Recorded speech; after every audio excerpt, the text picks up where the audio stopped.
Once again, welcome to each one of you. Now, I request Chandni Gupta ji to take up the technical session. Sure. Thank you so much, sir, and welcome to everyone. Uh, First of all, glad to be a part of this session. Again, it's always a pleasure to do a session with Sumit sir. And it's a very good initiative to start the certificate course on Indies. I think this will be very enriching and very useful to each one of you. Now, regarding this session, today we will be discussing about Indies, the background particularly and where they've come from, and what are the major changes they've brought, and particularly the hot topic that is going on regarding Schedule 3. Because MC has notified a latest amendment on 24th March 2021, so we will be discussing that in detail. So, regarding queries, I would suggest you send in your queries, and we will take up the queries at the end of the session. And meanwhile, during the session, I request you all to please shut your audio and video off. Whatever the queries we have, you can send over the chat and we can take up. Okay, so I'll just quickly share my screen and my PPT.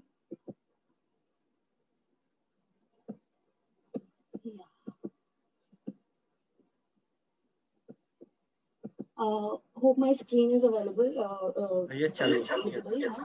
Okay. Great. So yes, as I said, the agenda of this session is first of all to start with the background of Indies, where they've come from, what is the applicability, what is the major impact that they have brought on the Indian financial statements, right? To have an overview of all the standards and what are the major impacts. Right, then we will move on to the second part of this session, that is on Schedule 3 particularly. I will take you through the entire journey of Schedule 3, what major amendments have brought in, and obviously the latest amendment that has come, right? We will discuss that in detail. So let's start. So first of all, okay, so we can make this session a little bit interactive, right? And what I can do is just a minute. Huh?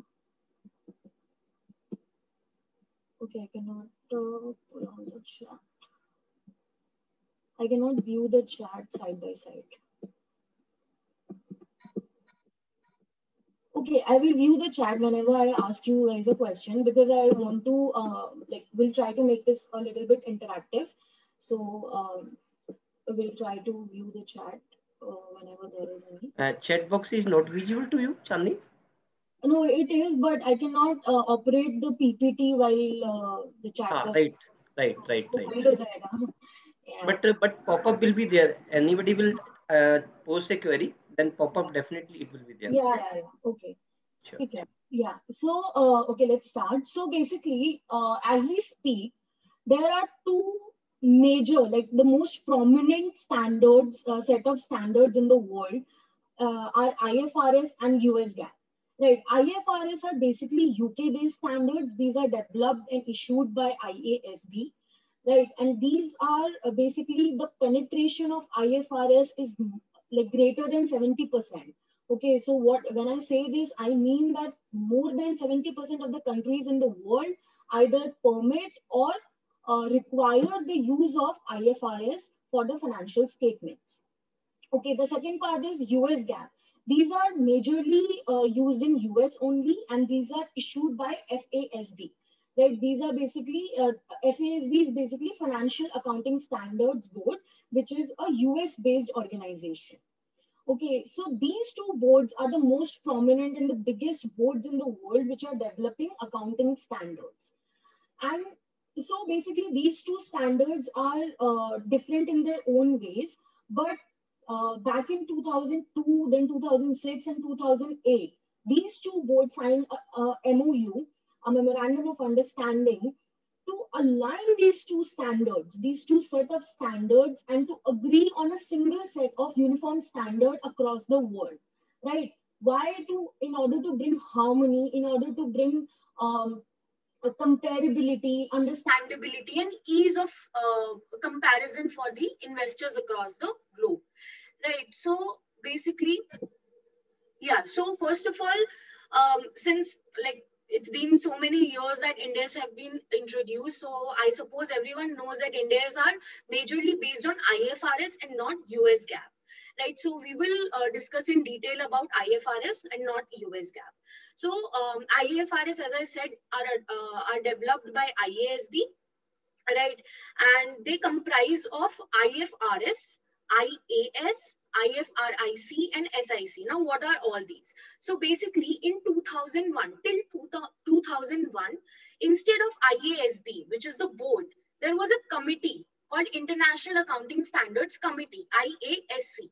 So whatever standards this committee developed were termed as IAS, International Accounting Standards, right? And after 2000, like in 2001, IASB was formed and IASC, the committee, was demolished, right? So instead of committee, the board was formed. So whatever standards the board developed or issued were called as IFRS.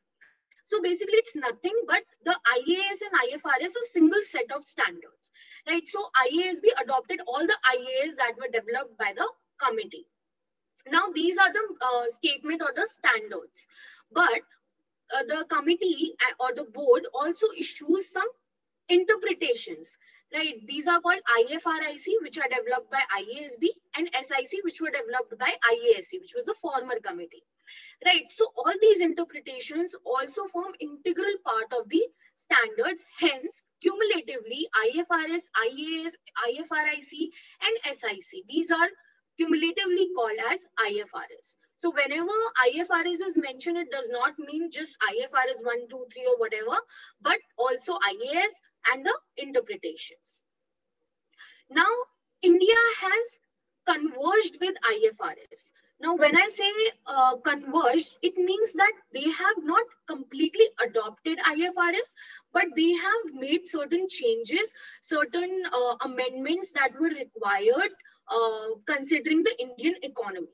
Because IFRS are developed considering different economies, right? But India is like particularly a different economy. It has variable, it has its own diversity, right? So the IFRS were not could not be adopted as is.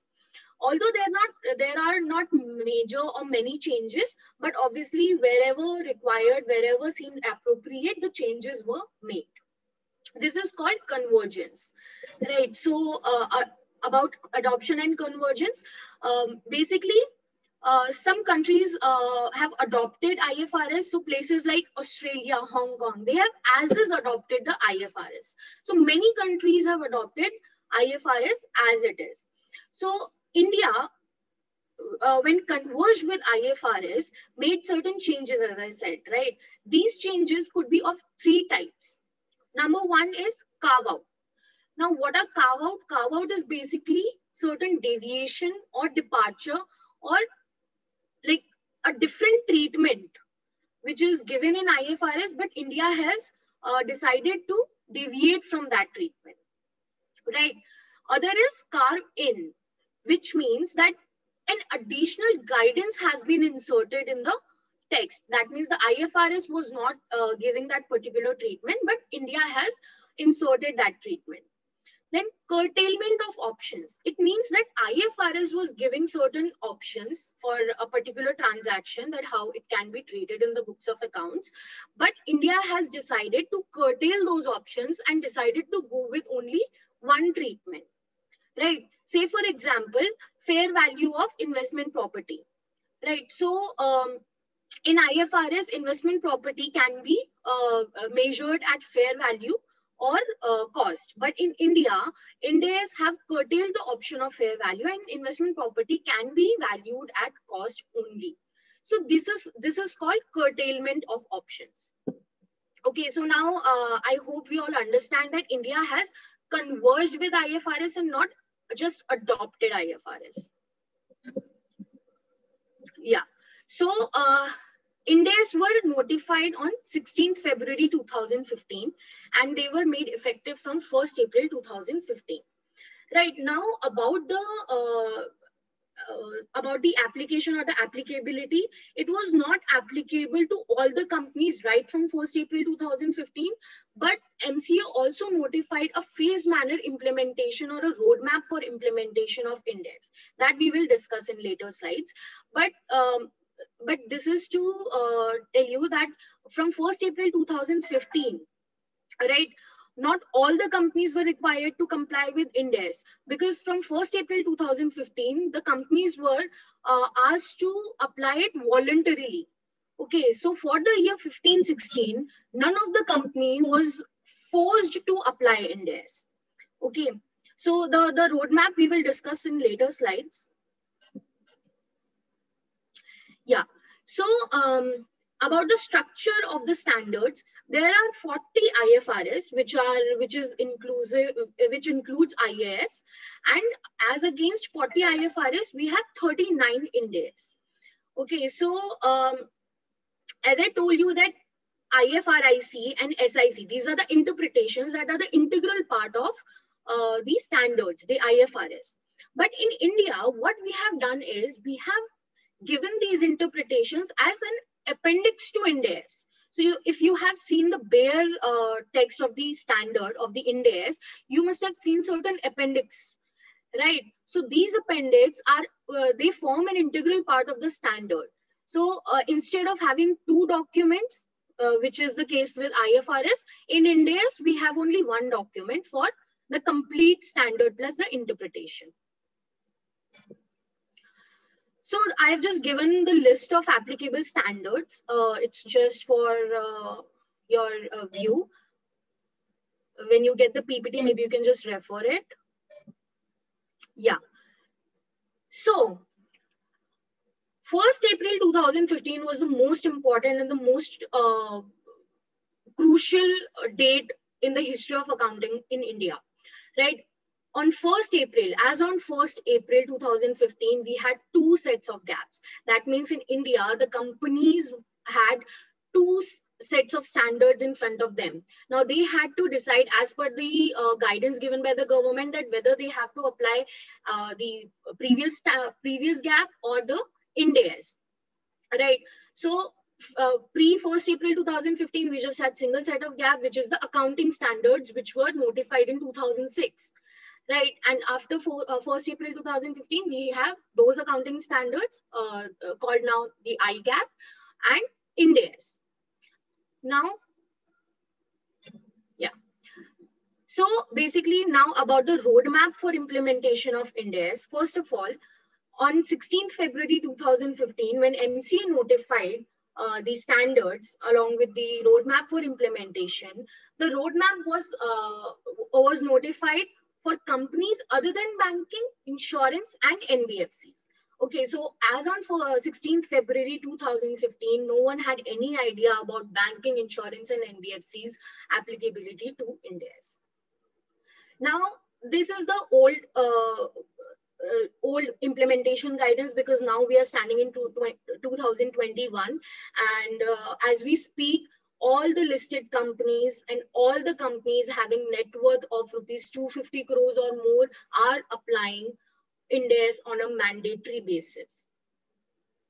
Now, whenever Ind AS is applicable on certain company, its holding company, its subsidiary, its joint venture, and its associate companies are also required to comply with Ind AS. At least for the consolidated financial statements, they are required to prepare Ind AS friendly data. Okay. Also to tell you that Ind AS, once applicable, will be applicable for all the subsequent years. So say in 2017, a company had a net worth of 600 crores, right? Ind AS were applicable, but in subsequent years, the net worth became even negative. It does not mean that Ind AS do not apply in the negative net worth. It will apply, because once Ind AS is applicable, it will be applicable for all the subsequent years. Now, about NBFCs, we got notification on 30th March 2016. So after 1 year, we got the notification, which which gave us the roadmap for implementation of NBFCs. As on 31st March 2016 also, we had no idea about banking and insurance because this was not applicable on banking or insurance companies. Now, but about NBFCs, the voluntary option was not given to NBFCs, only the mandatory adoption was given. And from 1st April 2018, for the NBFCs which were listed or unlisted, having net worth of rupees 500 crores or more.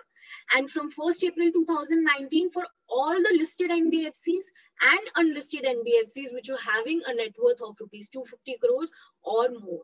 And again, in this case also, if Ind AS is applicable on, say, one NBFC company, then its holding subsidiary, joint venture, or associate company will also be required to comply with Ind AS. Now, about insurance and banking companies. So basically, as we all know that banking companies are regulated by RBI and insurance companies are regulated by IRDA. So these two organizations or authorities notified the roadmap for applicability of Ind AS, but however, they postponed it and it has now been deferred to,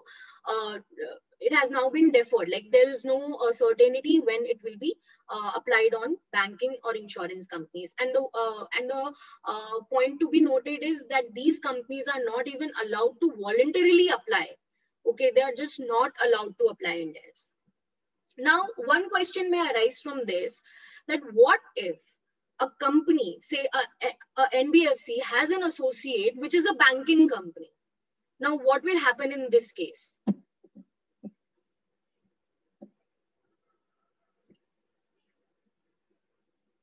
Okay, so I have got a question. Current status on NBFCs, unlisted NBFCs less than 25 crore net worth, 250 crores net worth. Yes. So they are not allowed to apply Ind AS. Okay, so about my question, please tell me if a company has an associate which is a banking company. What do you guys think? What will happen for the consolidated financial statements? How the consolidated financial statements will be prepared? Why? Because NBFC is required to apply Ind AS, but the banking company is not required to apply or is not allowed to apply Ind AS. Given your answers, what do you think? Will the consolidated financial statements be okay? Will the consolidated financial statements be prepared as per Ind AS, or there will be two financial statements as per Ind AS and for banking associate as per IGAAP? What will happen? Okay. Okay. Given your answers, please, let's just make it a little bit interactive wherever we can.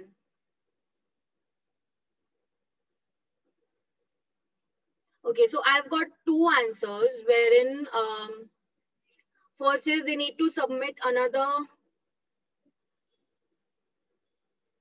set for consolidation, and another is for the purpose of consolidation they need okay, I'm getting too many answers now. Two set of financials.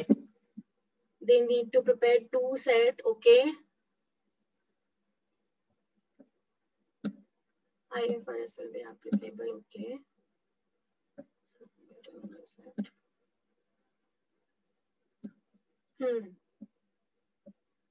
Okay. So let me tell you what happened in this case. If a NBFC has a banking associate, in that case, the banking associate will have to provide Ind AS compliant information for the NBFC to prepare Ind AS consolidated financial statements. Now, in this case, I will show you an example. This is the extract from the financial statements of HDFC, which is a NBFC, and it has a banking associate, which is HDFC Bank. Now, if you can read, when I give you the PPT, maybe you can read it completely. But what this extract says is, HDFC Bank Limited, for the purposes of its statutory compliance, prepares and presents its financial statements or results under the historical cost convention and accrual basis. That means the IGAAP. The statutory requirements prescribed under the banking regulations, circulars and guidance issued by RBI and all. Basically, it's saying that the HDFC Bank Limited is preparing its financials as per IGAAP. Okay. But in the second para, if you read what it says, HDFC Bank Limited, being an associate of Housing Development Finance Corporation Limited, has prepared this consolidated financial information fit for consolidation information. This is what we call the information wherein Ind AS is not applicable. Fit for consolidation information in accordance with the recognition and measurement principles of Ind AS, for the purposes of preparing the consolidated financial statements or results of the corporation. So basically, whenever there is such a case, when the organization has to prepare consolidated financial statements, but one of the component or the entity is not Ind AS compliant, then that entity will have to provide a fit for consolidation information to the parent organization. I hope it's clear to everyone now. Okay, so I've got one query. Can private limited company apply Ind AS voluntarily? Yes, of course it can apply voluntarily. I hope it's not an NBFC. Okay, so under Ind AS, there are 7 components to a financial statements. Basically, whenever we say financial statements under Ind AS, there has to be these 7 components. Otherwise, that is not a complete set of financial statement under Ind AS. Now, some of these statements we are already aware of, like balance sheet. Everyone knows what balance sheet is. Statement of profit and loss. That is also something which everyone is aware of. Third statement might seem a little different and alien to some people who have not heard about this before. Statement of changes in equity. Okay, so this is an additional statement that is required to be prepared for companies which are preparing statements under Ind AS. Basically, what is this statement? This statement is nothing, but it shows the reconciliation of opening and closing balance of the equity share capital and reserves and surplus, or the other equity. Okay, so in Ind AS, before Ind AS, there was just a schedule for equity share capital and reserves and surplus. But under Ind AS, it's a separate statement altogether. Okay, so it just shows the reconciliation or the flow from opening to closing balances of the equity share capital and other equity. The fourth statement is statement of cash flows. Fifth, notes, as everyone is aware of. Sixth is comparative information. And seventh is the third balance sheet. So this is also a different concept in Ind AS. What happens is whenever there is a change in accounting policy and the company company is applying that policy retrospectively, or there is a retrospective restatement of any item in the financial statements, or whenever there is a reclassification, okay, or whenever there is a prior period error, okay, in all these cases, a third balance sheet is required to be given. Now, what is a third balance sheet? For example, for year 2021, the company will prepare balance sheet as on 31st March 2021. Comparative information will be given for 31st March 2020. But just in case the company has applied an accounting policy retrospectively, then the company will also provide balance sheet as on 1st April 2019. Okay, so this is the third balance sheet. 1st April 2019, 31st March 2020, and 31st March 2021. These 3 balance sheets will be required to be prepared whenever there is any situation out of these 3-4. Hope it's clear to everyone. If there is any doubt, you can put in your queries. Either we'll take up now or we'll take up after the session. Okay, no queries. Moving on.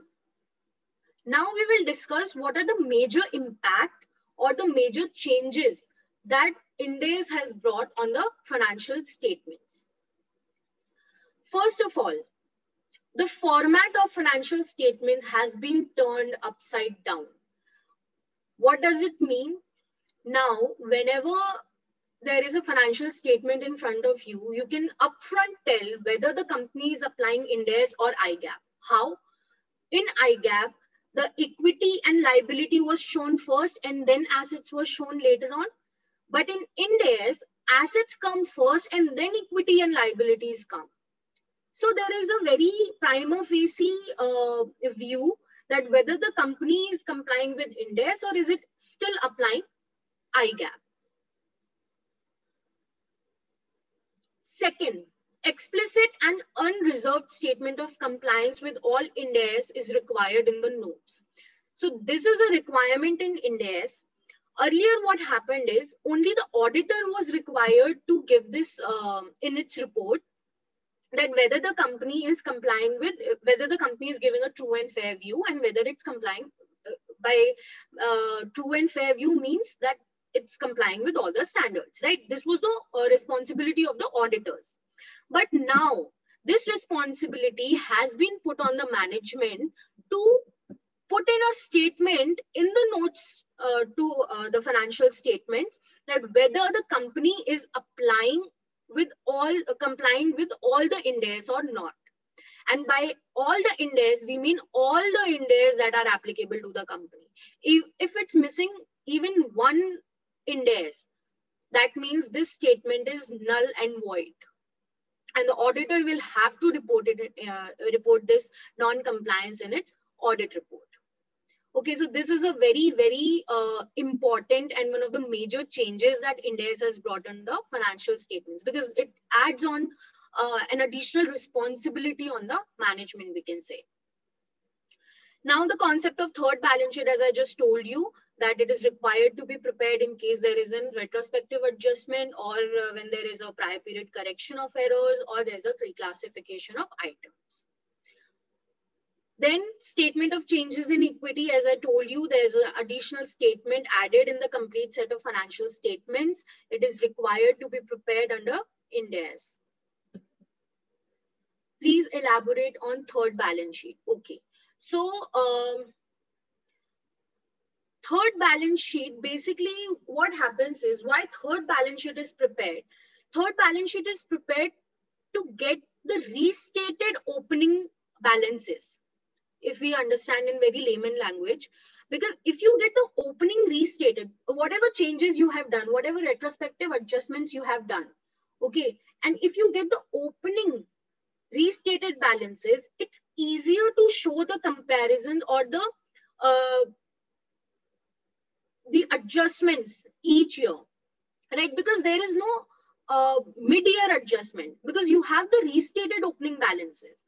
That is why this third balance sheet has been brought. Because if there is any, say there is a correction,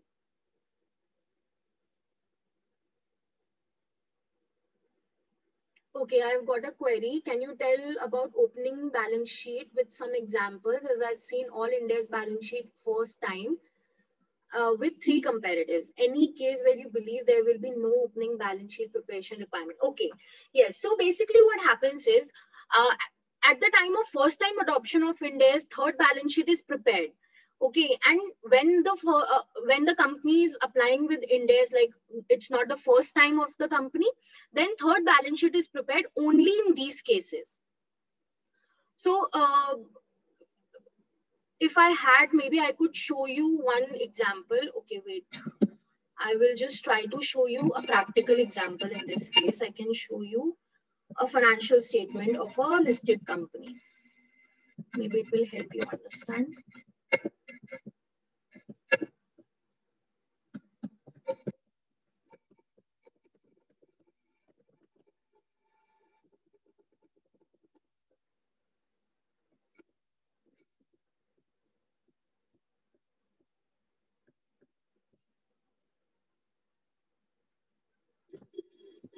Yeah.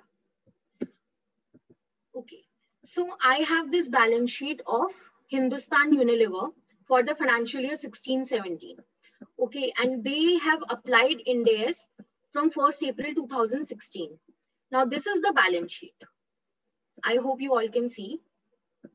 As on 31st March 2017. This is the first time when the company has applied Ind AS. Okay, so as per Ind AS, 31st March 17 balances are given.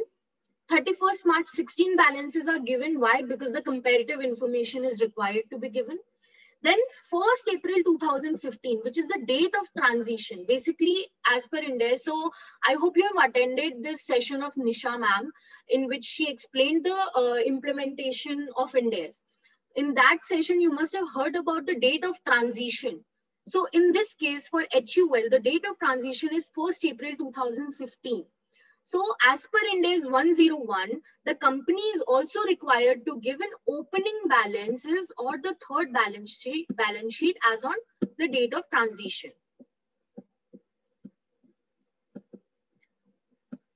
Okay, I hope this helps you understand how the balances are presented.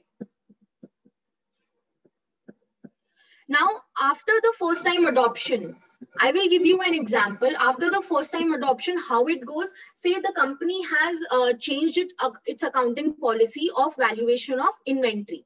Okay, it has gone from FIFO to weighted average. Now what happens? What happens is the company has to apply this policy retrospectively, right? Say standing in 2021. 31st March 2021, the company has changed the policy. Now, for all the impact that is till 31st March 2019 of the change in accounting policy of changing the method from FIFO to weighted average will be taken in the inventory balance as on 31st March 2019. And it will be reflected in the third balance sheet. Inventory will be reflected in the third balance sheet as per weighted average method. And after that, 1920 balances will be restated as per weighted average, and 2021 balances will be restated as per weighted average. I hope this helps you understand.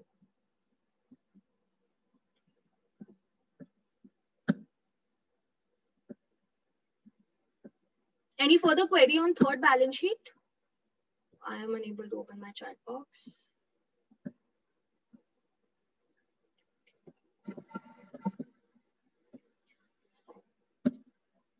Please confirm if you have any queries, maybe we can take up, otherwise we'll move on.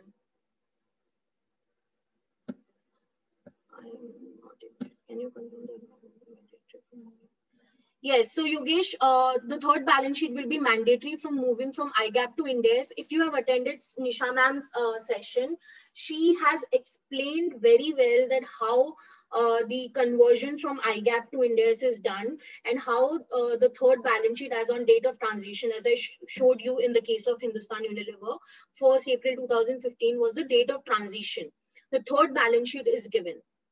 So it is mandatory to give third balance sheet when moving from IGAAP to Ind AS.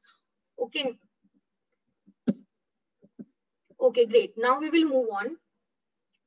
Another concept another concept that has been introduced with Ind AS is OCI, other comprehensive income. I'm sure many of you would have heard about this concept, this term OCI, but it is very difficult to understand what this actually means, because to be honest, this statement does not have any meaning as such. Okay, it is not explained anywhere. It just tells you, Ind AS just tells you what are the components of OCI. Yes, Uma, I am explaining this. Okay, means if company change in accounting policies, then third balance sheet is mandatory. Yes, because accounting policies are to be taken retrospective impact, right? Accounting policies are to be retrospectively applied, and hence, whenever there is a change in accounting policy, third balance sheet is mandatory.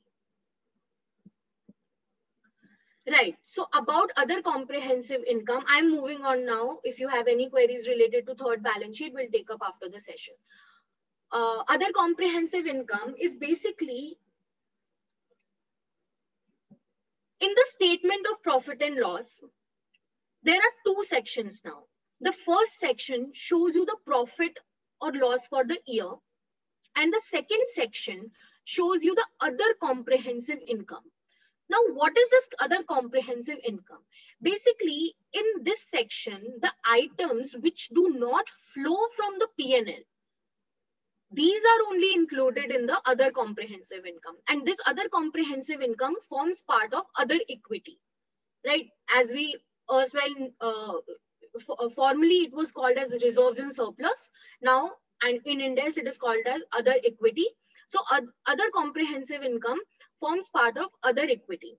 Now, what are the items that are shown in OCI?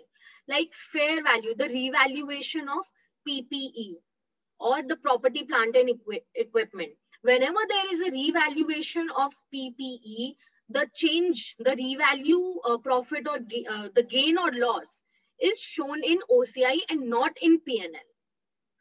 Okay, whenever there is an upside, a gain in the revaluation, it is shown in OCI and not in PNL. Similarly, whenever there is a fair value changes in a certain item. So if I don't want to quote items here because the session is on Monday for financial instruments, but assume that whenever there is a change, fair value change in the investment in equity shares, it is shown in OCI. Okay, I've got one question. Fair value adjustment for cumulative convertible debentures will come in OCI. Okay, so cumulative. So first of all, cumulative convertible debentures, you will have to classify these debentures into either equity or liability. Why? Because this could be a hybrid or a compound financial instrument. So the changes in the liability part will go to P&L. Why? Because the financial liabilities are always classified as fair value through P&L or amortized cost. It does not go to OCI ever. Uma is asking, is that mean all items form part of non-cash or notional in nature? Not necessarily, because depreciation is also non-cash, but it does not come in OCI. It goes to P&L only. This is a very different concept. Basically, when you, particularly when you will take up this session on Monday on financial instruments, you will get more clarity on this concept, because OCI is mostly used in financial instruments. So if you attend that session, you will get more clarity on this. Right now, I can only tell you that certain items of income and expenses which are not routed through P&L, which are not allowed to be routed through P&L as per the standards, these come only in OCI. The example that I gave you, revaluation of PPE, fair value changes in the investment in equity shares. These such nature of items come in OCI. Actuarial valuation and gratuity. Yes, the actuarial valuation, only the actuarial gain or loss comes in OCI. I hope all the questions have been answered on this concept. Can we move on?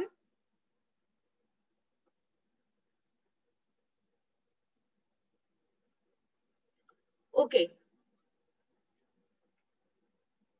Why cash flow hedge in OCI and not fair value hedge?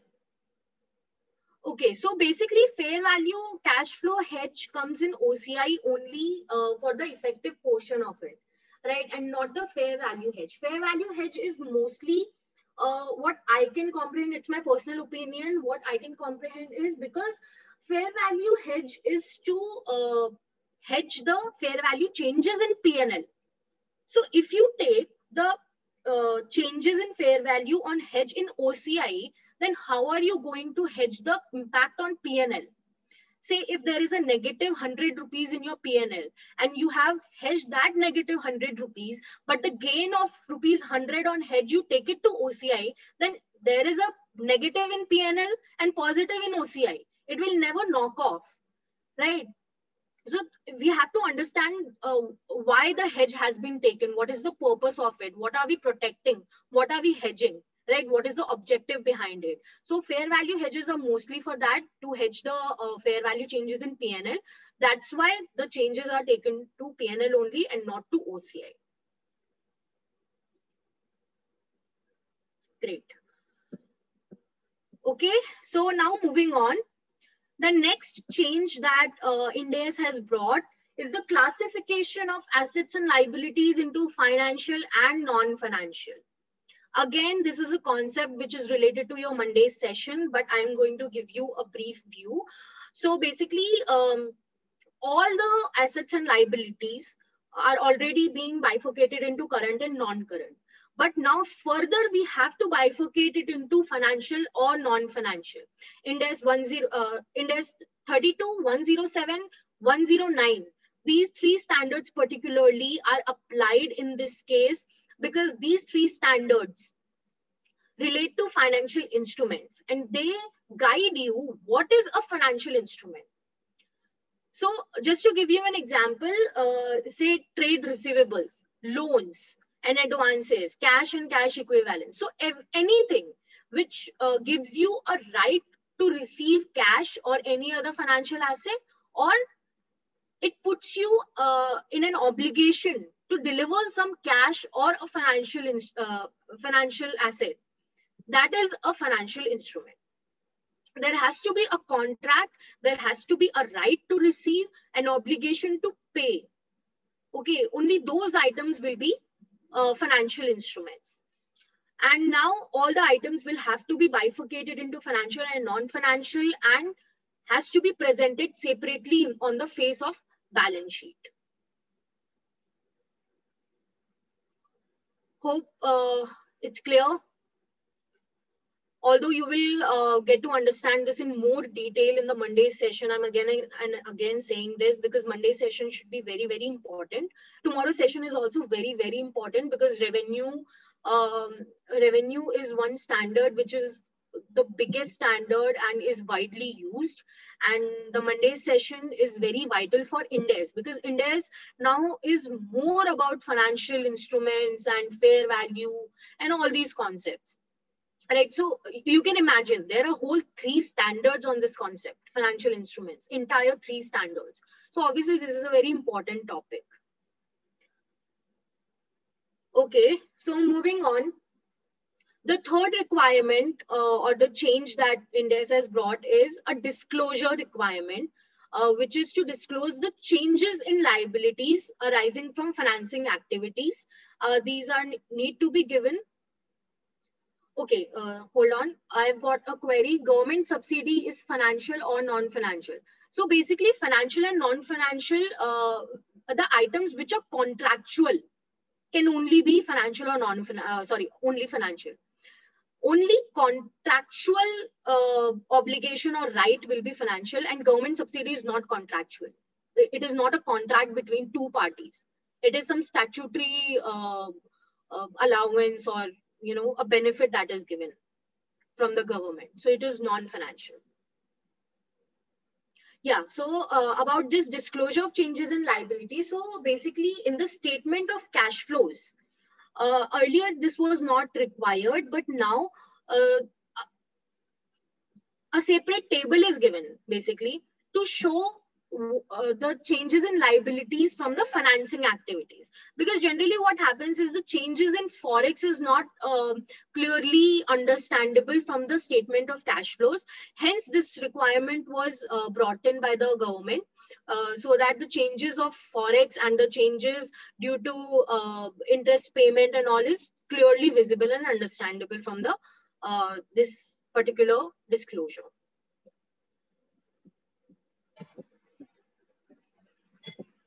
Okay. Moving on.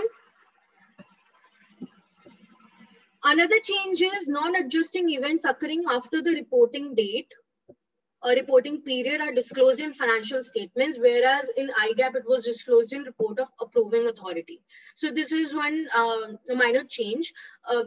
So earlier what happened was non-adjusting, in case of subsequent events after the reporting period, the non-adjusting events which were not required to be adjusted in the financial statements were disclosed in the report of the approving authority. But now in Ind AS, you have to disclose those events in the financial statements itself.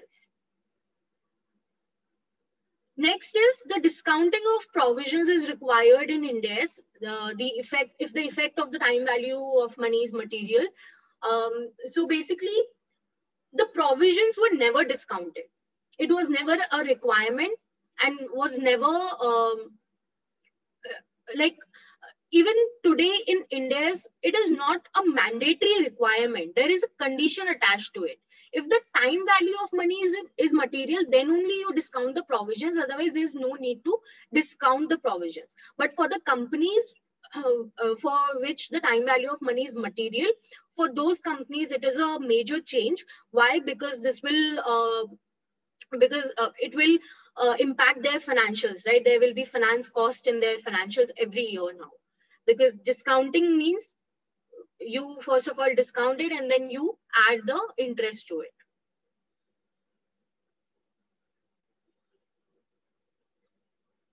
So yes, this was a change brought in by Ind AS.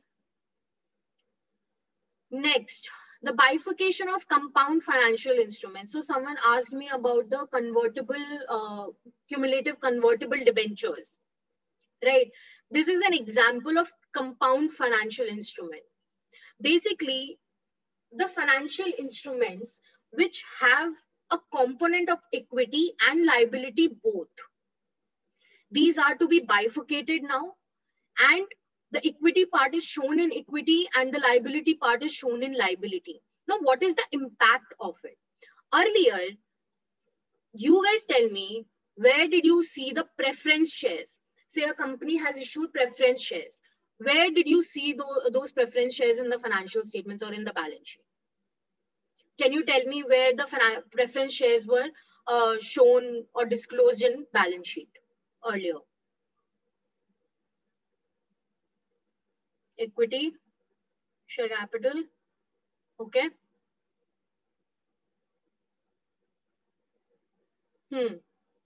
Equity, right? But now under Ind AS, it will be liability.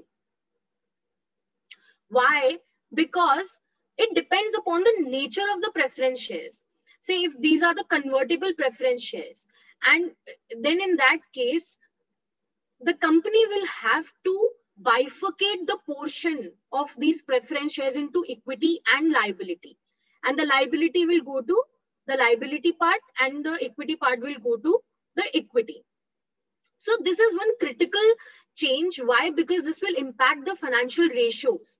Because earlier, since it was in equity, now it has come to the liability. So financial ratios like debt equity, interest coverage ratio, these ratios will change like drastically, right? And also by when you add it to liability, there will be some finance cost attached to it. So there will be some impact on the P&L also. So this is, I'm telling you, the concept of financial instruments is so vital and so impacting. And it has literally changed all the ratios, all the financials of the companies. The companies which have major financial instruments, debentures, preference shares, and loans, all these instruments have a different accounting treatment now.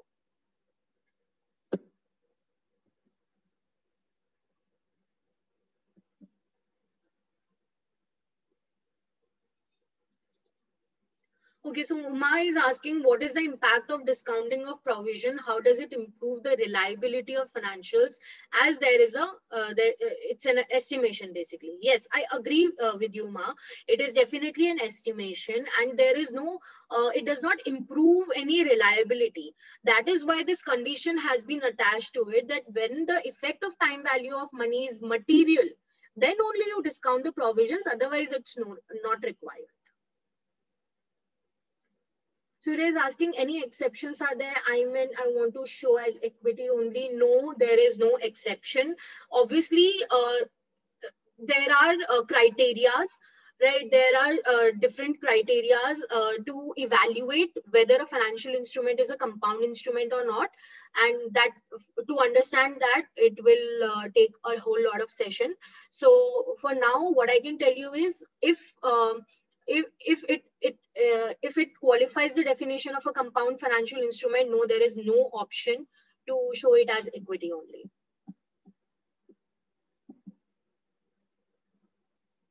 Hope it helps. Moving on.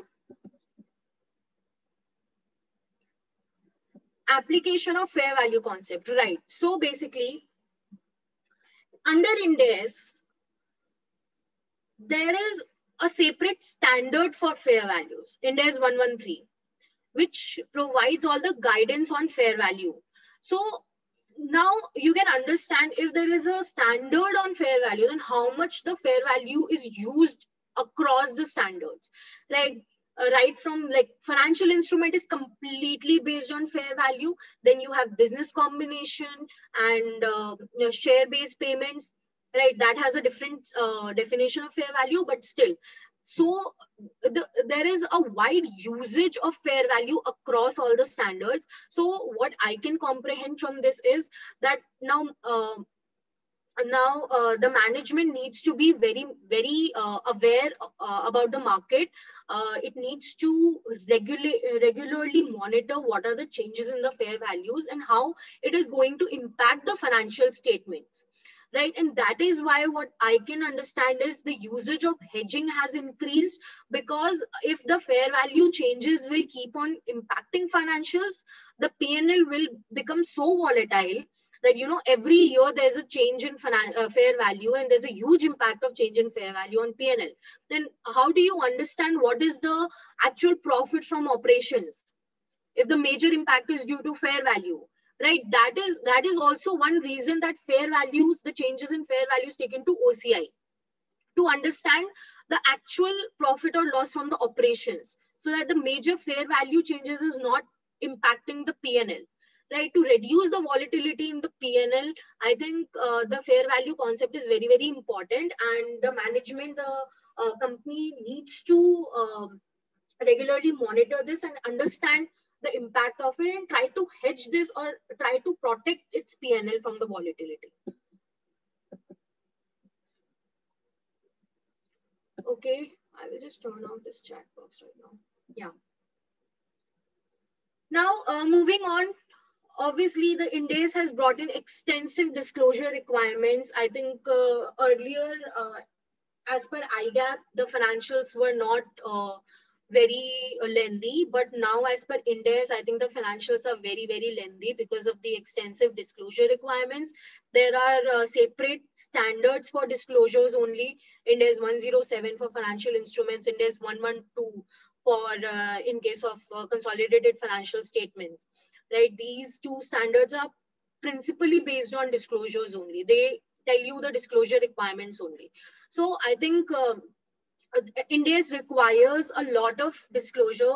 It brings out a lot of transparency, and it's good in a way, but obviously it adds a lot of additional responsibilities for the management.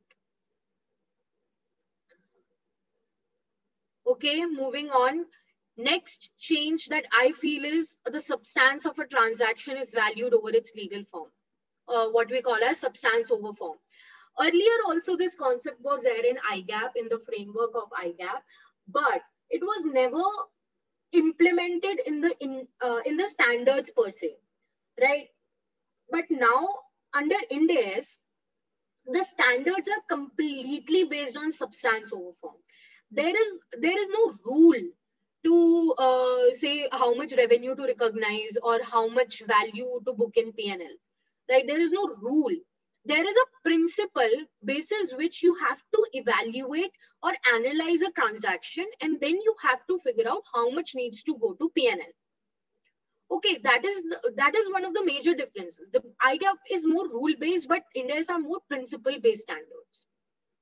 So in Ind AS, the standards like 115 revenue, which is you are going to be learned tomorrow, is so wide, is so extensive. In this, earlier what happens was there was a particular rule that, okay, if you have transferred the risk and reward, recognize the revenue. But now, as per Ind AS 115, revenue is recognized basis 5 steps. Okay, if those 5 steps are fulfilled, then only you can recognize the revenue. So obviously there is a lot of evaluation and analysis which is required from the management side to finally conclude on any particular accounting treatment of a transaction. Similarly for leases, I think you must be aware about the latest standard that has come in 2019, leases, Ind AS 116. We wrote a book on that, treatise on leases. which is particularly on leases only, and it talks about ICAP, India's IFRS, US GAAP, and everything about leases, basically. So basically, leases has become so impactful because the change that it has brought. Earlier, the operating and financing leases were classified for the lessees, but now as per new standard, there is no classification required. Lessees are not going to classify the leases into financing or operating leases. Everything is kind of a financing lease. Why? Because of the substance over form. Because earlier, the operating leases were not shown on the balance sheet, right? It was just accounted for on straight line basis. But now, all the leases are to be treated as financing activities, and now all the leases are to be shown on balance sheet. This was brought in. Why? Because earlier a lot of companies had leases, and which were classified as operating leases, and which basically meant that they had obligation to pay some money, right? And which was not shown on the balance sheet. The substance of that transaction was, it was a financing activity. It was a financing activity, right? They had taken some asset and now they are going to pay it in bits and pieces, right? They have a contractual obligation to pay, but it was not shown on the balance sheet altogether. But now, as per new standard, it is going to be shown on the balance sheet. Finance cost is going to be accrued on that. So it was a major change. I think 1st April 2019 was maybe the like worst day for the companies which had major assets on leases. For example, the airlines, they run aircrafts on lease basis, right? So huge liability is added to their financials. Yes, so if anyone has any doubt, otherwise we will move on. Okay, no query, moving on.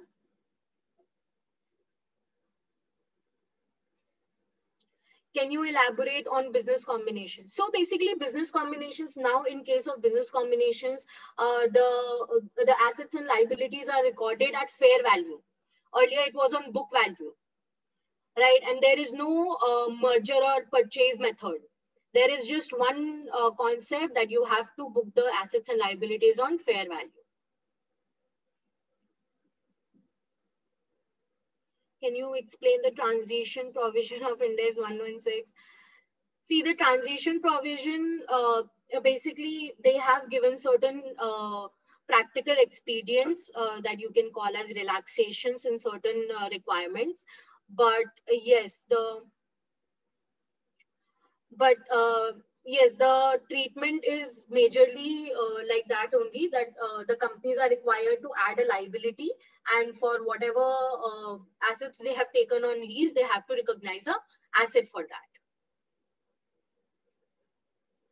If a lease period is less than 12 months, then it is not required to be treated as finance lease. Yes, correctly said. For there are two exceptions or exemptions in Ind AS 116, which is of short-term lease and leases of low value. Short-term lease and leases of low value are not to be treated as finance leases. Rather, they can be treated as they can be accounted for on straight line basis. Thank you. Okay.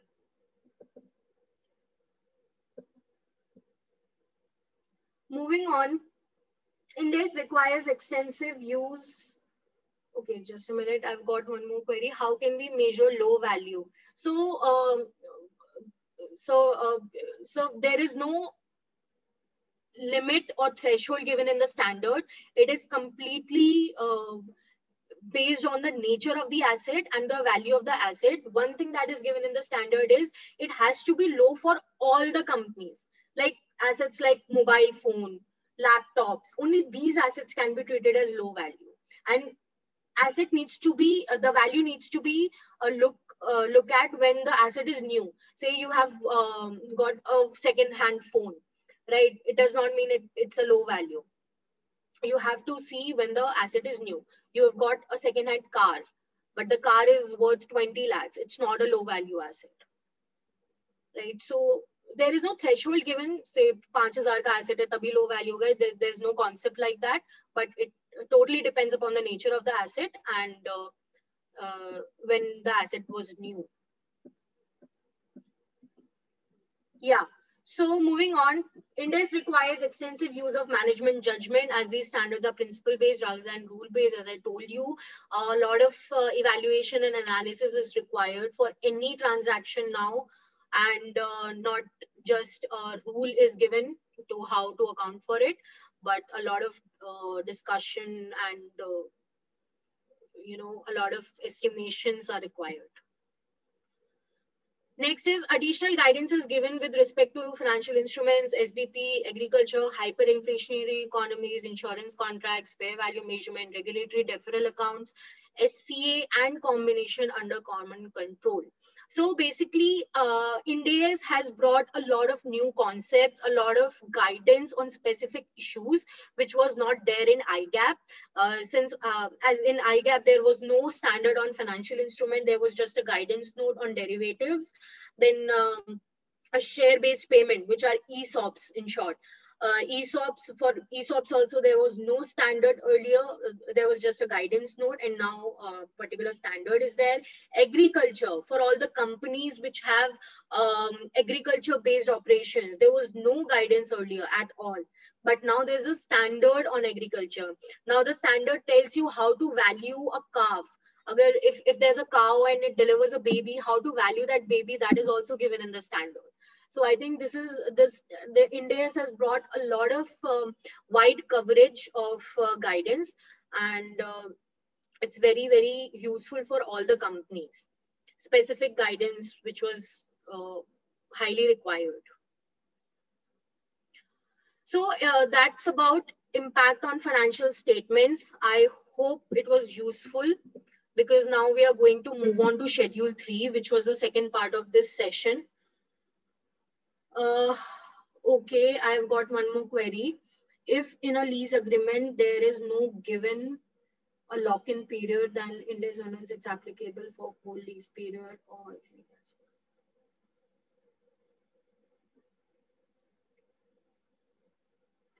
So the query is not a bit clear, but what I can understand is the lock-in period is not given, and you're saying the lease is open-ended. If the lease is open-ended, I think the lease term needs to be derived basis the intention of the companies, the lessee and the lessor. If like they expect it to run more than 12 months, then I think the treatment will be as usual. Yeah, okay, so now moving on to the Schedule 3.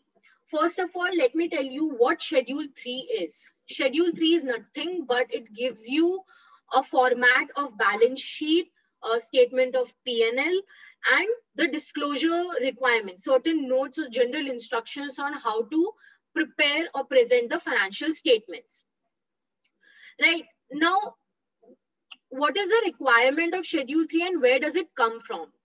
It comes from Companies Act 2013, and earlier it was 1956. Section 129 of the Companies Act requires the companies to prepare financial statements which give a true and fair view, and they need to be in compliance with Schedule 3. So Schedule 3 comes from the Companies Act, Section 129 of the Companies Act. Schedule 3 is now called as Schedule 3. Earlier in Companies Act 1956, it was Schedule 6. So I'll just walk you through all the changes that have been made in the schedule. Earlier, when we were kids, we all heard about Schedule 6, right? Which used to give us a vertical format of balance sheet and a horizontal format of balance sheet. There was no fixed format. It gave you both the options.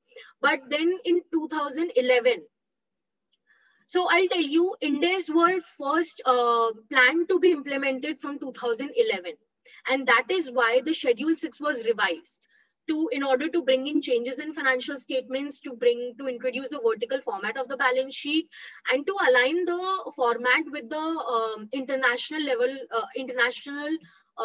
presentation of the financial statements, because Ind AS were converged with IFRS, which is an international level of standards, right? And we had to give financial statements which looked like foreign financials, and hence the schedule 6 was revised, and on 28th February 2011 it was introduced. Now on 28th February 2012, this revised schedule 6 brought in major changes, like it completely removed the horizontal form of balance sheet. Only the vertical format was applied. It was only vertical format which was given in the schedule.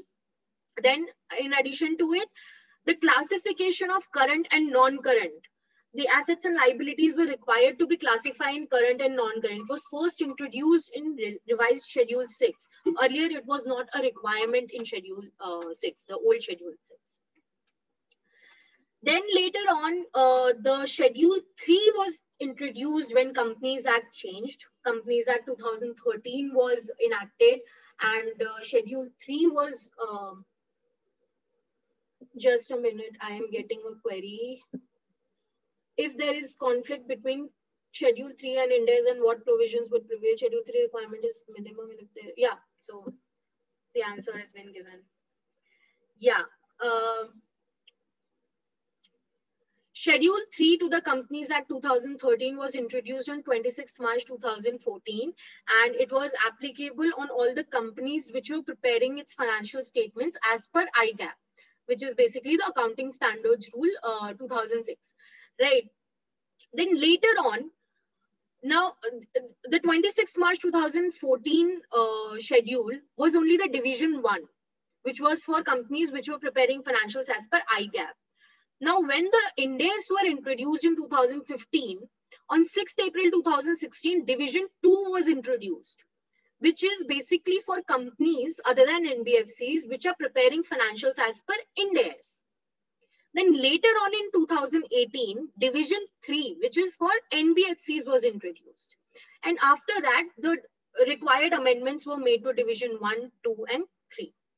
Now, to give you a walkthrough of this, I can show you the financial statements of Hero Honda Motors. Basically, this is the balance sheet as on 31st March 2010.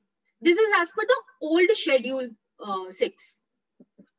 Now, I am going to ask you a question. You have to tell me the difference between this balance sheet and this balance sheet. This is basically as on 2012, which is prepared as per the revised schedule 6.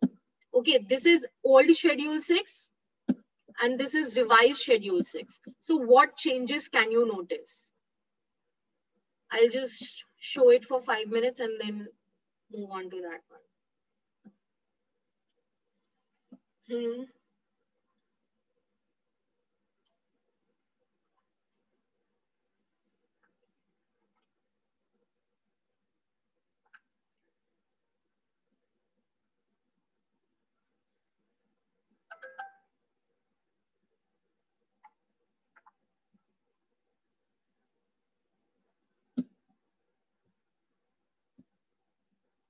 This is as per revised schedule 6.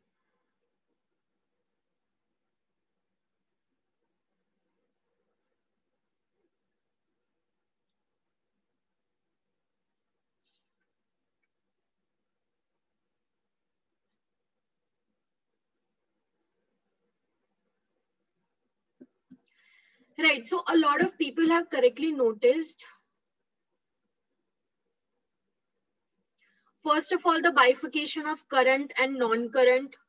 In this balance sheet, what you can see is sources of funds and the application of funds instead of equity, liability, and assets. Then there is no bifurcation of current, non-current. The schedules are prepared. In revised schedule 6, the notes were introduced instead of schedule, right? Then obviously the items, as you can see, the fixed asset, the gross block, depreciation, and net block is shown on the face of balance sheet. Whereas in revised schedule 6, if you can see, the fixed asset, tangible assets is here, and then a schedule 11 is given to show the gross block and net block and everything. this. This is the schedule of fixed asset that is given as per revised Schedule 6. But in old Schedule 6, it was given on the face of balance sheet. The schedule is also given, but in revised Schedule 6, the movement is not shown on the face of balance sheet.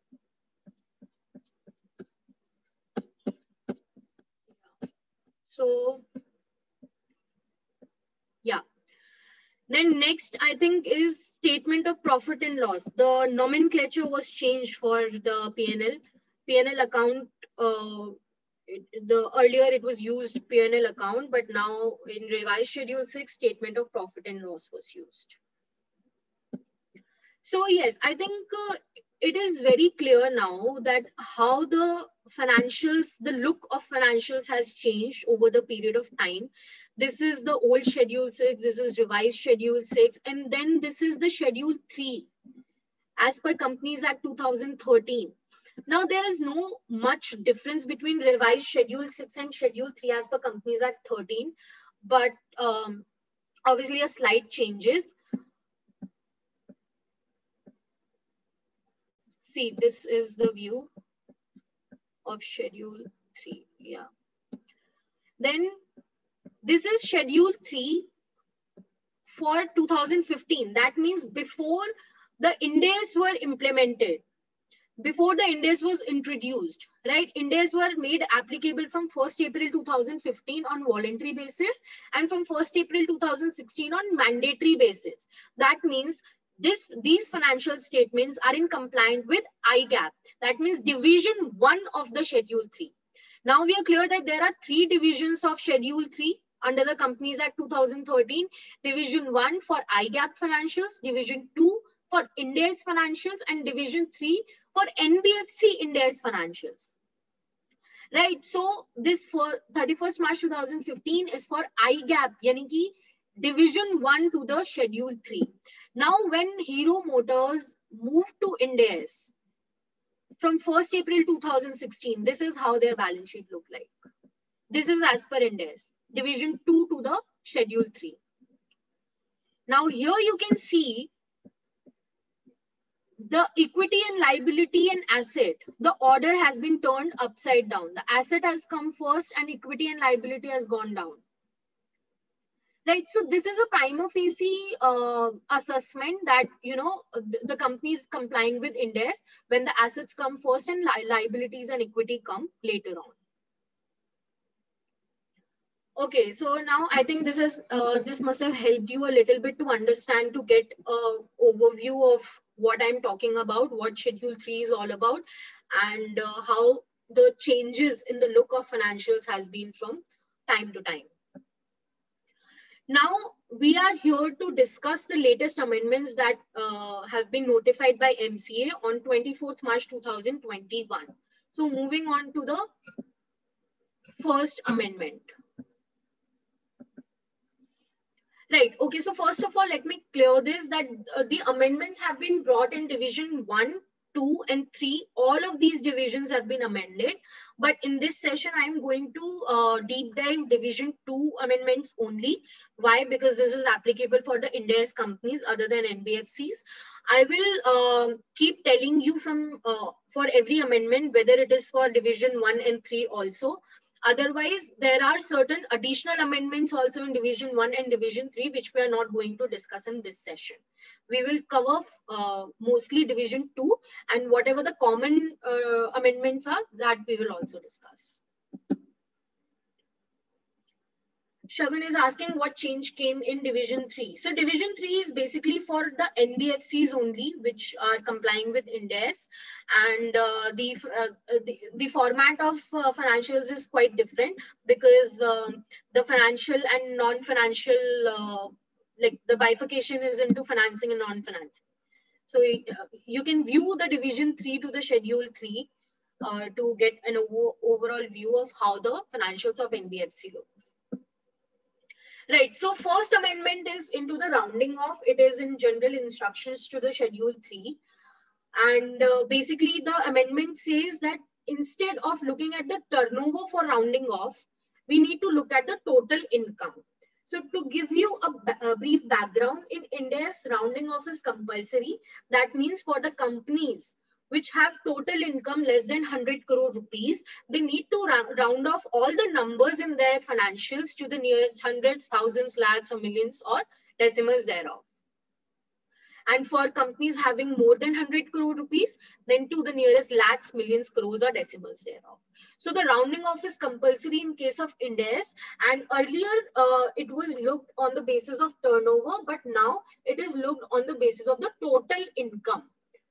Right now, the definition of total income is not clear, and maybe we can wait for ICAI to clear on that part. But for now, what we can understand is, in the statement of profit and loss, revenue from operations comes, then other income comes, and the total income comes. So maybe the total income can be taken from there to evaluate on the rounding off. Next amendment has come in the lease liabilities. Basically, earlier, the long-term maturities of finance lease obligation was included in borrowings part, and the current maturities of finance obligations was included in the other financial liabilities.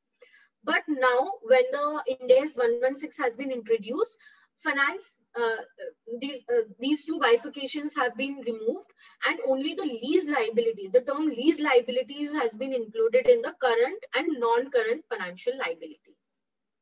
Basically, nothing is included in the borrowings now.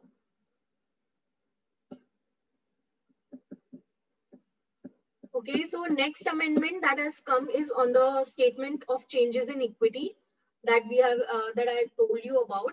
Basically, it shows the movement of equity share capital and other equity. The change that has come is these two heads have been added in the prescribed format. And what are these? Basically, the changes in equity share capital due to prior period errors is required to be shown separately now. And if there is any prior period error, like if there is any change in equity share capital due to prior period error, then there will be a restated balance, restated opening balance. So first of all, opening balance, then if there has been any change due to prior period error, then the adjustment will be the restated balance at the beginning, and then the changes in equity during the year, and then the closing balance. So basically, these two heads have been added to the prescribed format of the changes in equity share capital. Lease liability will be a head. Yes, Mr. Yogesh, lease liability will be a subhead in current and non-current financial liabilities. So basically, the change that has been brought in statement of changes in equity is for division 2 and division 3. That means for Ind AS non-NBFCs and Ind AS NBFC companies. And this change, this reconciliation or this format is required to be given for previous reporting period also. So basically these amendments, all these amendments are applicable from 1st April 2021. That means the first financials will be, that will be prepared in accordance with these standards will be for 31st March 2022, right? But there are some changes that you need to give for previous period also, that as a comparative information. So this change, this movement of changes in equity share capital will be given for previous reporting period also. That means for 31st March 2021 also the companies will need to give this information.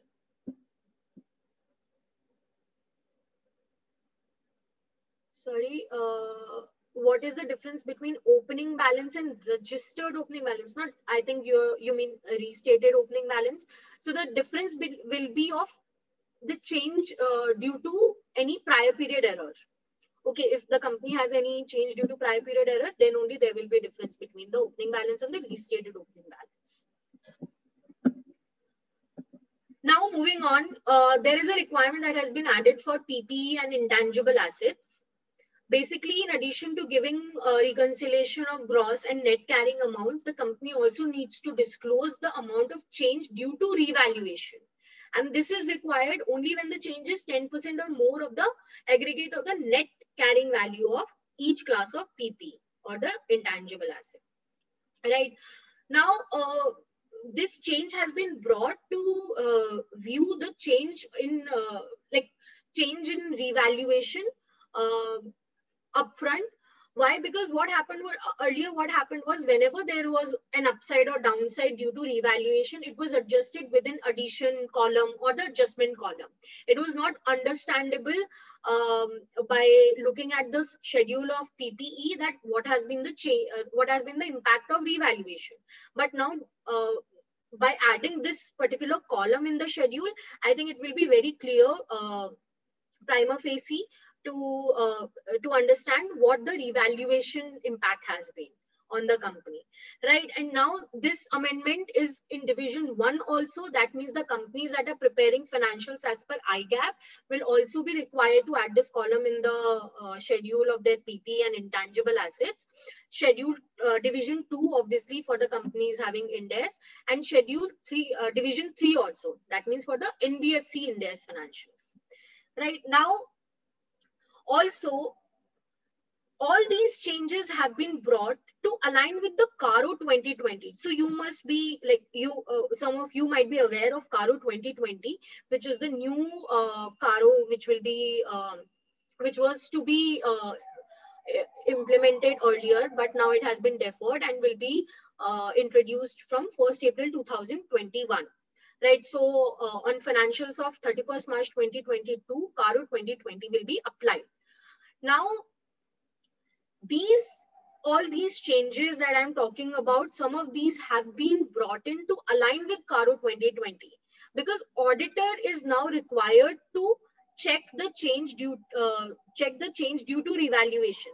That is why this change has been brought in schedule 3 also, so that first of all, the disclosure should be made by the management and then the auditor should check it, right? If the management is only not disclosing it, then how the auditor will check it?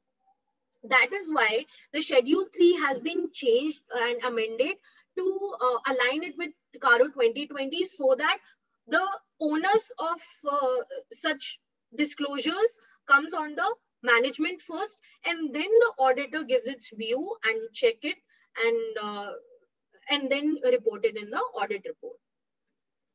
Right, so this is basically the background of these changes. So PP and intangible asset, this amendment is also in division 1, 2, 3, and it is also there in the CARO 2020. Now, next changes, the current maturities of long-term borrowings and long-term debt is now to be disclosed separately under the headings borrowings. Earlier, it was shown in other financial liabilities, but now it will be a part of borrowings. Next is the security deposits. So basically, earlier the security deposits were included in the loan head in the balance sheet, but now it will be included in other financial assets.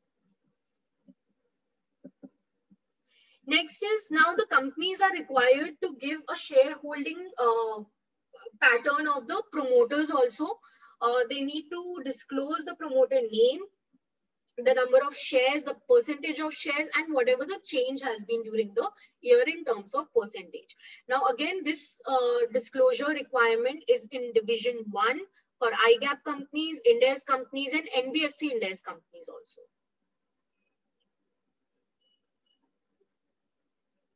Further, now the companies are required to disclose the usage or the purpose of the borrowings.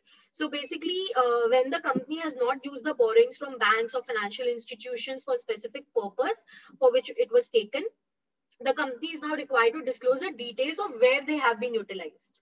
Right. So this disclosure requirement is for Ind AS companies and NBFC Ind AS companies, and also it is there in CARO 2020. So auditor is also required to check this, and the auditor is also required to report whether the company has given a disclosure on this and where the borrowings have been utilized, if not utilized for the specific purpose.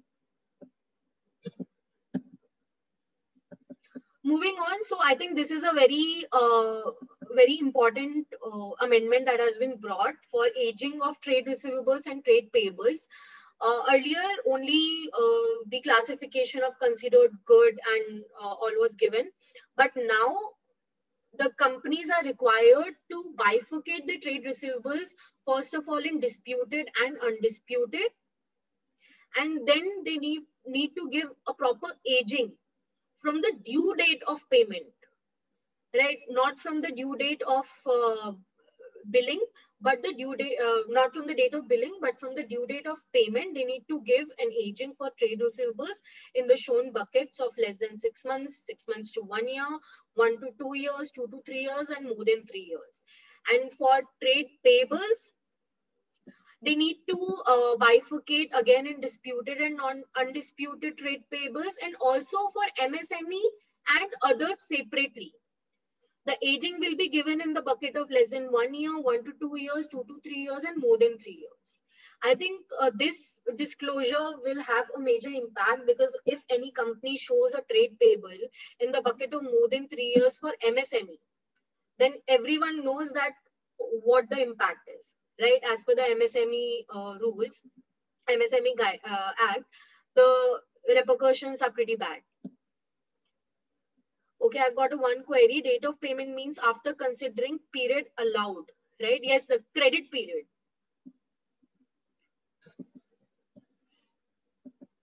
Okay, so those were the changes that were brought for the balance sheet. Now, some additional regulatory information needs to be provided by the companies. This is completely in line with the CARO 2020, because if the onus is on the auditors, then first the onus should come on the management, right? So the first amendment that has come is the requirement to disclose immovable properties whose title deeds are not held in the name of the company. Right, so in CARO, earlier CARO was also required to report this, but it was not for the management. So now it has been added for management also, and they need to disclose the details of immovable properties whose title deeds are not held in the name of the company, and what all disclosures are required.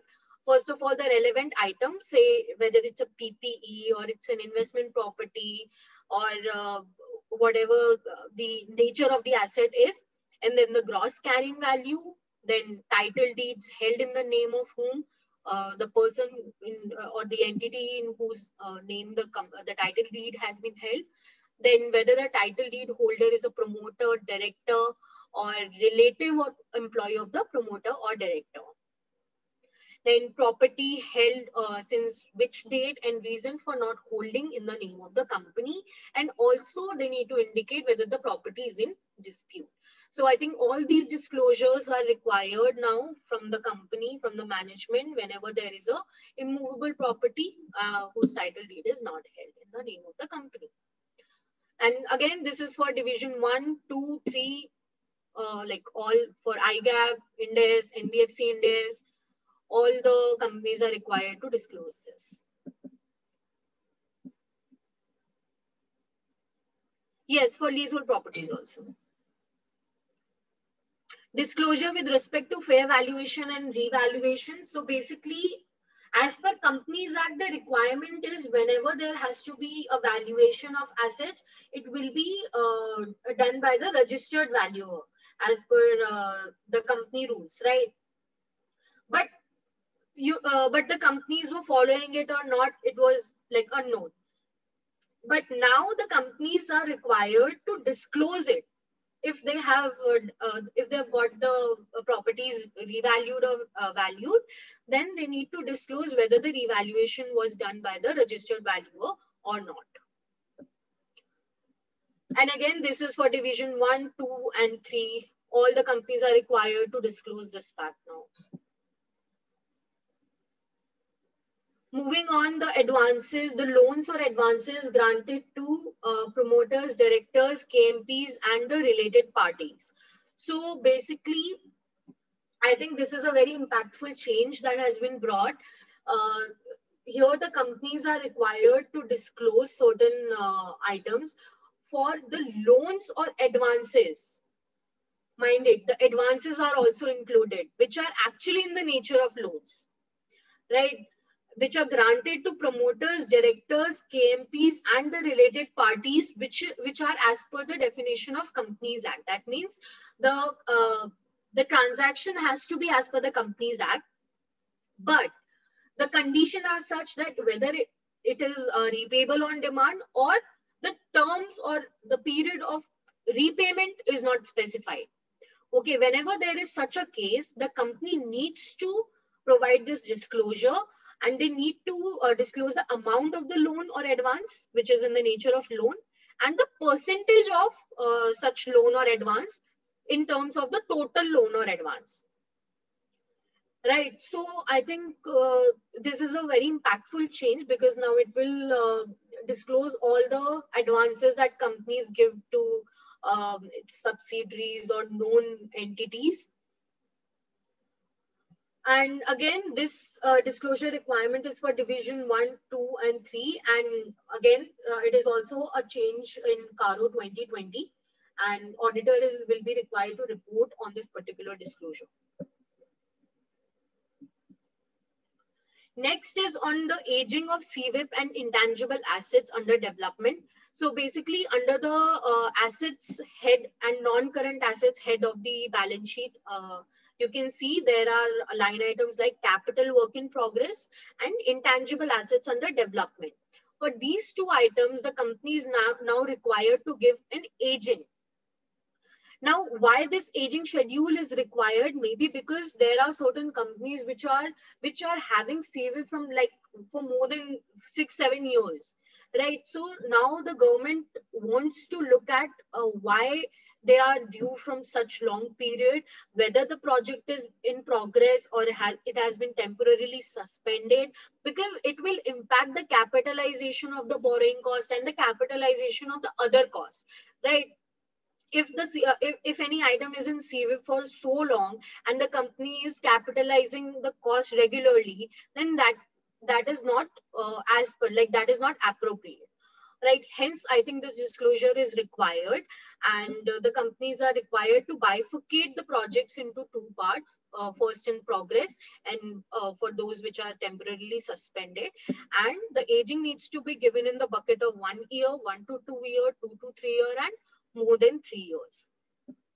Also, when there are cases where the completion is overdue or the cost has exceeded the original plan, in that case also the aging needs to be given.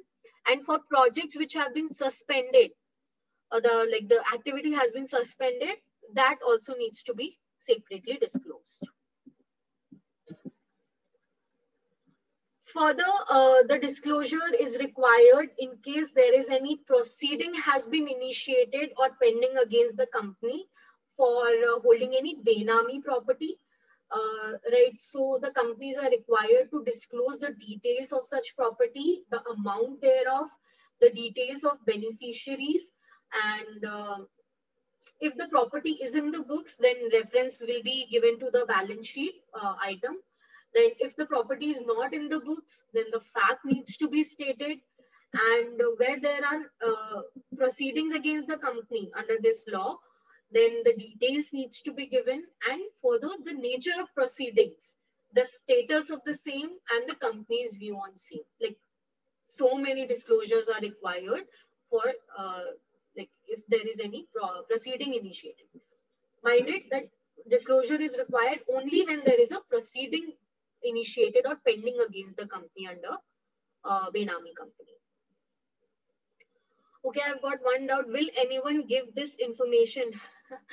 Yes, so I think since this has been made mandatory and regulatory, so companies will have to give this information. If not, then that is definitely a concealment of information, and which is not as per the law.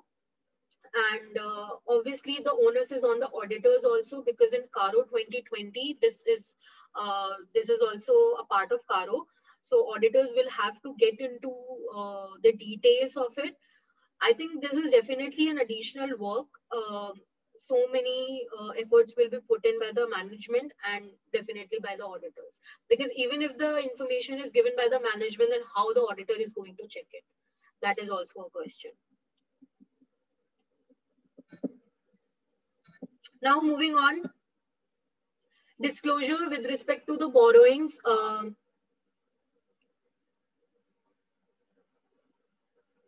Yes. Disclosures with respect to borrowings from banks or financial institutions. So basically in this, the government requires the companies to disclose that whether the statement of current assets which are filed with the bank are in agreement with the books or not. So basically, we all are like aware about it, that how the companies are taking loans from the banks and working capital loans and all. But whatever the statements that are required to be filed by the company to the bank, the statements are like, no one knows about the accuracy of those statements, right?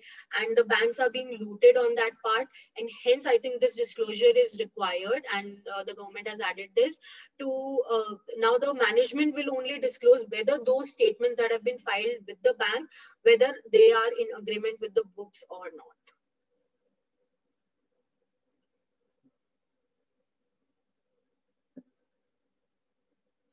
Second is, if they are not in agreement, then obviously a reconciliation needs to be given by the company and the reason for the discrepancies.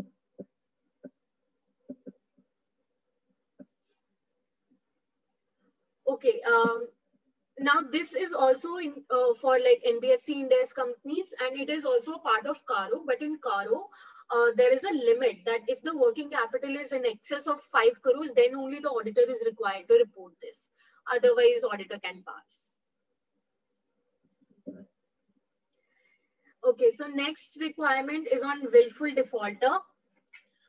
So the company, whenever the company is declared as a willful defaulter by any bank or any financial institution or any other lender, then the company needs to give details such as the date of declaration as willful defaulter and the details of the defaults, like the amount and the nature of default needs to be given. And this is also a requirement in Caro 20, so auditor also needs to comment on this.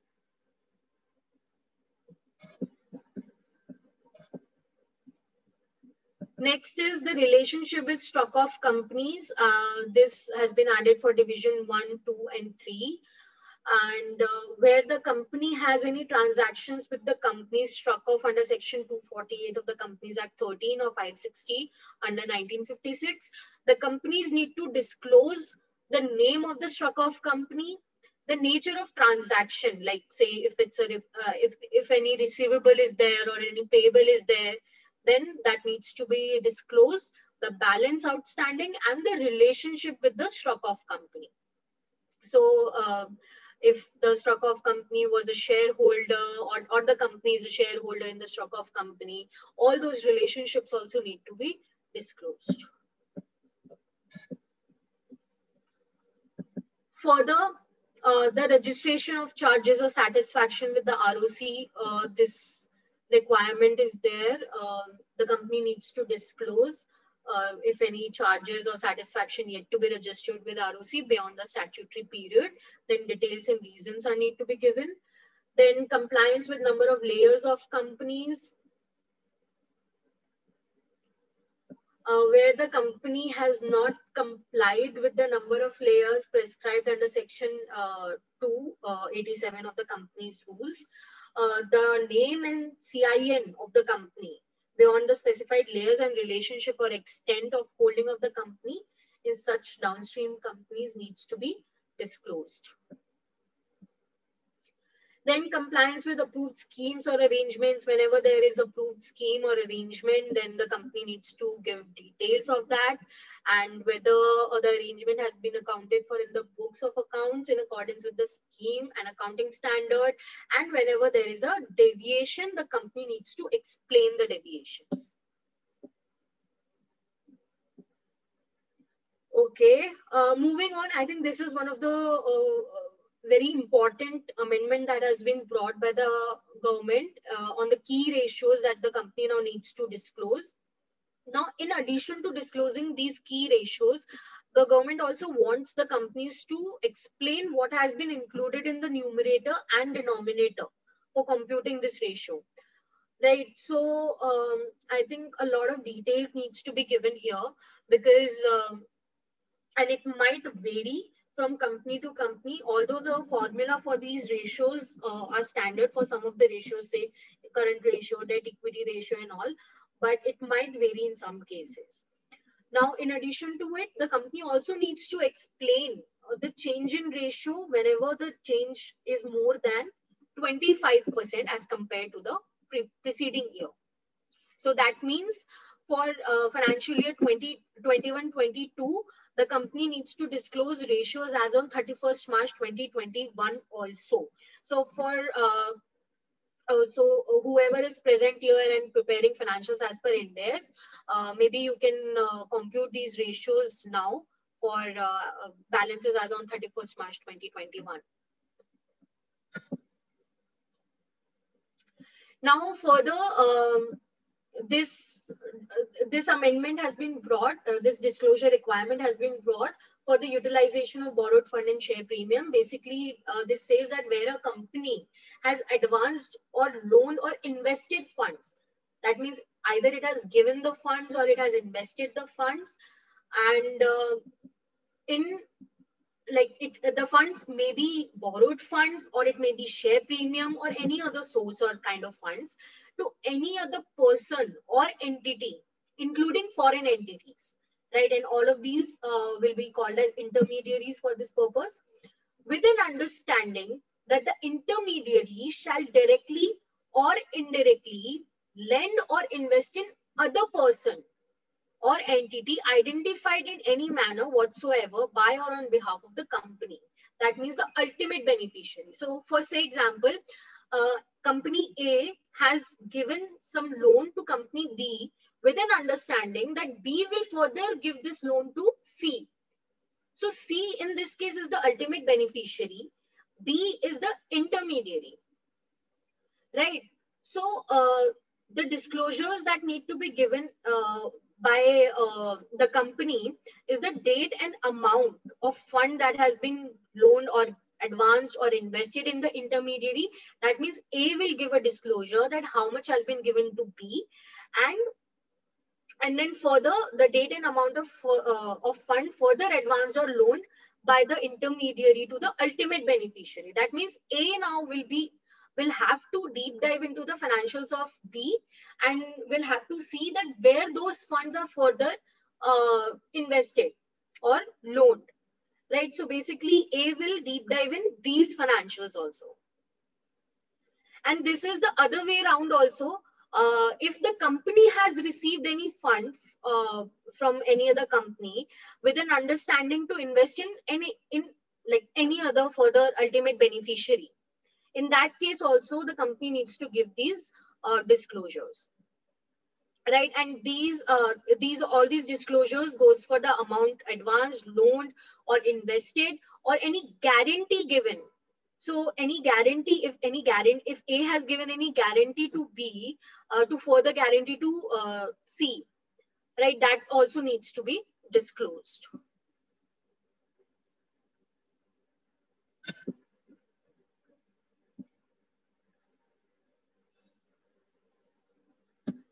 Right. Now we have come to the statement of profit and loss. The first disclosure requirement that has been added is grants or donations received, and this is only for Section 8 companies, so it might not be relevant for many of you. So the most important disclosure requirement that has been introduced in P&L is separate disclosure for undisclosed income.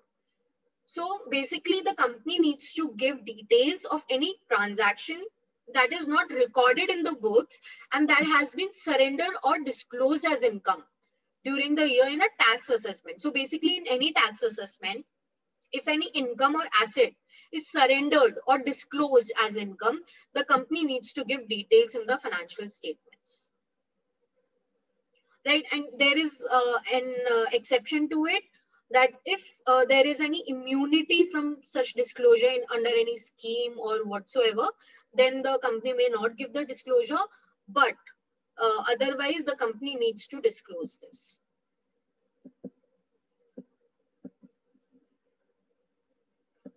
Also, the company needs to state whether the previously unrecorded income or and related assets have been properly recorded in the books of accounts during the years. So that means that during the year, the company needs to look at the previous tax assessments also, right? Whatever the tax assessment and whatever the undisclosed income has been surrendered or assets has been surrendered during those tax assessments, the company needs to declare that whether all those undisclosed income have been now recorded or not. And this is a requirement in CARO 20 also, so I think the auditor will also deep dive into it.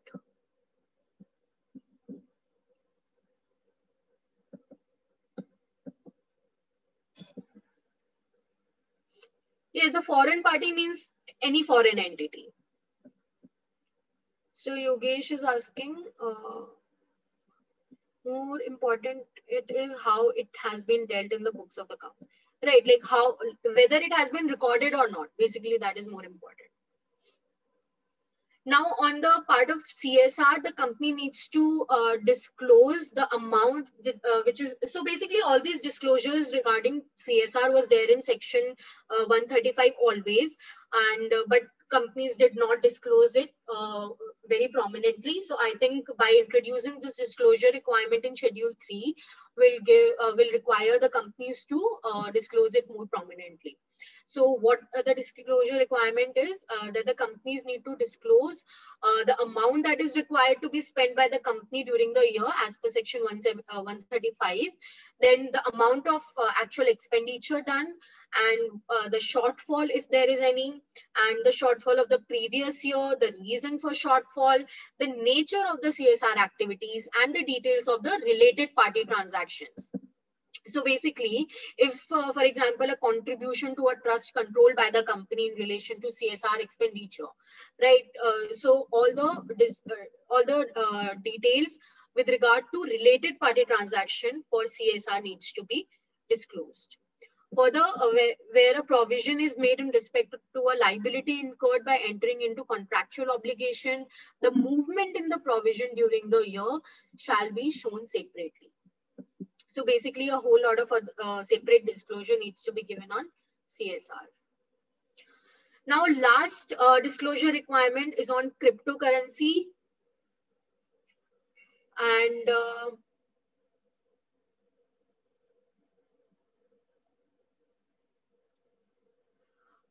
so basically the last is on cryptocurrency or virtual currency, and this disclosure requirement is for IGAP financials, Ind AS and NBFC Ind AS financials.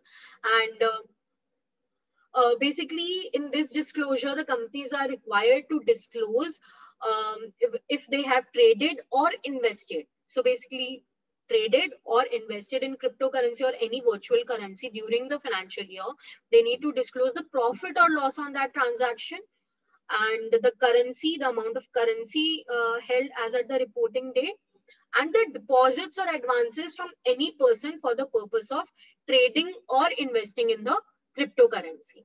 So basically, although cryptocurrency is not allowed as per RBI, but still the companies have traded into it, companies have accepted the payments into cryptocurrency, and I think with this disclosure, all those transactions will come out. So that's all from my side, from the amendment part.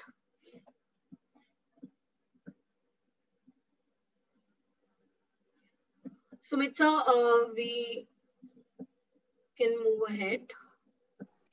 Chandni, you can take 3 if any, then we can close the session. Yeah, sure. So I think we have, if there is any open query, maybe you can see. Yes, I'm unmuting everybody. So now participants are allowed to ask query. I think one query is left from Uma. Yeah, with respect to CSR rules 2021 also comes into effect from 1st April 21, and the question not related to financial reporting. Would like to ask this: can we claim ITC on CSR expenses in court? I'm sorry, I'm not the right person to ask about GST and all. So maybe you can ask this to the expert. I'm not an expert of it. Hello, Ms. Chandni. This is Vikas Bansal. Hi, Vikas. Hi. Regarding the loan transaction, which is to be shown under the new transaction or new changes into the financial, as into which company I am managing, in that so many transactions related to the loans taken and the givens and all like that to the various companies. So those related transactions to be shown individually type or how it is to be present as per the recent changes. If you could elaborate on that. Means suppose one my company is taking loan from its holding company and giving to its subsidiaries or to the other various company for the different reasons as a support or to the other reasons also. So on the each closer of the financial year, what amount pending to my next investing companies, that to be shown only, or the purpose or what is the from money came and to whom it is given, all detail to be disclosed? So basically, with regard to the recent amendments, I think with regard to loans and advances, there is one requirement that if it's been granted to the promoters or directors or KMP or the related parties, as you have mentioned, but if the terms are not specified like the repayment terms are not specified, or if it's repayable on demand, then only that disclosure is required. No, but in the related parties, terms are defined, but anyways, it will be like a postponement or the extension of the loan every time it happens. So definitely as per the agreement, terms are defined, that is within 3 years or within 1 year. Then that is fine. Like that amendment is only for the loans, in which case if the loan is repayable on demand or whether the repayment terms are not specified. If it's specified, then it's not a problem.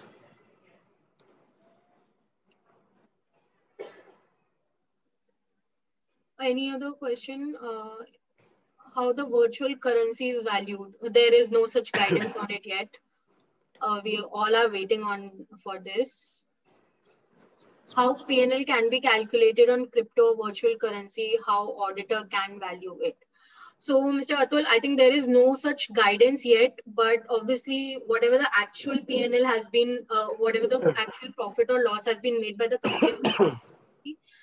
company needs to disclose that. We are not sure that how the auditor will value it. There is no such guidance yet, but definitely we are waiting any guidance from the ICAI. Because now that amendment has been brought, the disclosure is required in the financials, then definitely some guidance should come.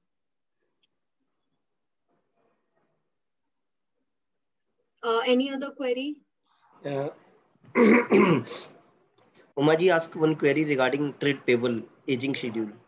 Yeah, do we need to show unbilled bills as well? No, I don't think so. So I think the requirement for division 2 is very clear that the undisputed and disputed trade payables needs to be disclosed. But unbilled amount will not come under this. No? Yeah. Reporting. Regarding CSR, we will get back to you tomorrow. CSR eligibility credit, GST credit on CSR eligibility. And one more query regarding CSR. Is there an amendment on unspent CSR amount? Yes, Nidhi, there is an amendment regarding unspent CSR amount that has mandatorily you have to transfer to the government as per the Schedule 7, Prime Minister Relief Fund or PM Care Fund, if it is unspent by the end of the 31st March. So on the query of Umaji, if we are asking like unbilled amount needs to be actually showed separately. Right.